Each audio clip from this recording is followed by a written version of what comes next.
Molweni, ndanamkela kuMamgobhozi TV. Ndiza neendaba ezitshisayo ke bethunani ezikwisolezwe, kodwa ndiye ndazibona ezi ndaba ngose uMpumelelo Mseleku athi go live ku-Instagram ethetha ngale nto esithi ingathi ikhona i-bad PR eyenzekayo and eli bali lizawuphuma kwi-social media, so ufuna uba enze ividiyo uchaza uba kanye kwenzeka ntoni, kodwa ke ngokuthi akakwazi uthetha kakhulu ngale nto ngoba seyikuba meli bakhe. Kodwa ke into enzayenza ke ukubethunani for uba ndinibeke kwi-green light ngeyoba ndifunde le article yesolezwe uMpumelelo ke eye wayifota nakula Instagram live wakhe.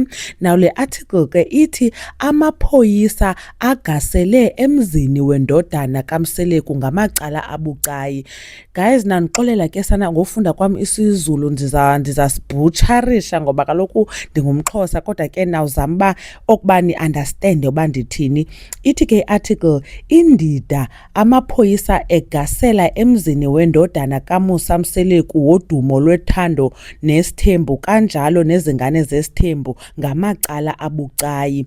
Ngokuthola kwesolezwe ngomthombo, lesi sehlakalo senzeke emzini kaMpumelelo Mseleku osezindaweni zomntakabani eBhalitho ngomsombuluko. Ulandisa umthombo uthe amaphoyisa abalelwa kwayisishiyagalombili agasele ebusuku athi awuphiko lwe-Crime Intelligence avela ehovisini lesifundazwe.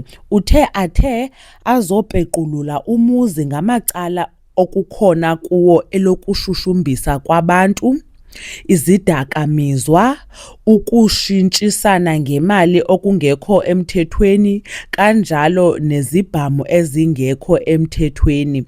Atheleke ngesankahlu ahlephula izicabha abakhombisa iphepha lokusesha umuzi maqede apequlula kodwa angathola lutho, kusho umthombo.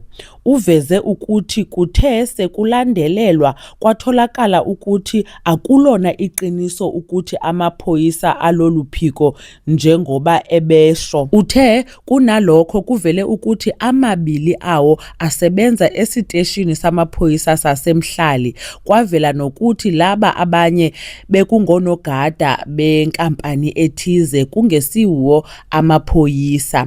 Udalule ukuthi kubuye kwavela nokuthi incwadi yokusesha umuzi ebiphethwe ibiwumbombayi ingenayo inombolo yecala. Uqhuba umthombo uthe okubuhlungu ukuthi antshontshe imali engango-30,000 aphinde athatha nenhlamvu yesibhamu engakasebenzi. Omunye umthombo onezezele kulolu daba uthe okwenzekile kumhlukumezile uMpumelelo nengoduso yakhe uAmahle Biyela. Bathikamezeke kakhulu emqondweni ngokuhlaselwa kwabo ngale ndlela. uAmahle ushayekile ezifundweni zakhe kanti lokhu kusilimazile isithunzi sikaMpumelelo, kusho umthombo. Isolezwe lithole ukuthi sekuphele iminyaka emibili uMpumelelo eqala ukuhlala kule ndawo. Ethintwa uMpumelelo usiqinisekisile isigameko, kodwa wase exhumanisa intatheli nommeli wakhe njengoba eveze ukuthi kukhona icala elivuliwe ngalesi sigameko kanti uhlela nokulusukumela ngezinkantolo. Ummeli uMnumzana uThabani Mpungose naye ongafunanga ukwanda kakhulu ngamazwi ukuqinisekisile ukuthi abempongose attorneys bayalusebenza lolu daba, yize bekuqinisekisile ukuthi likhona icala elivulwe esiteshini samaphoyisa eDurban Central, kodwa kuze kwashaya isikhathi sokushicilela amaphoyisa engakuqinisekisanga lokhu. So itsho ke into bethunani, kufike amapolisa aMpumelelo esithi asuka kwa-Crime Intelligence akhaba amacango angena ngobusuku azosetsha, kuthethwa ngento ze-money laundering, ethetha kayina ngezinto zoba kukho iziyobisi, niyava ke kuthiwa ayathatha nemali engange-30K nembumbulu ke ezingasetyenziswanga.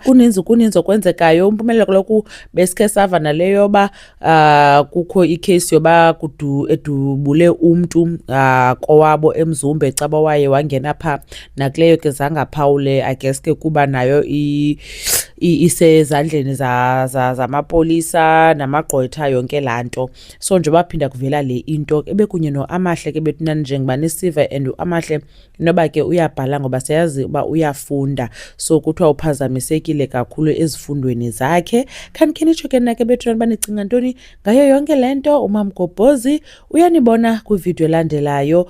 Bye.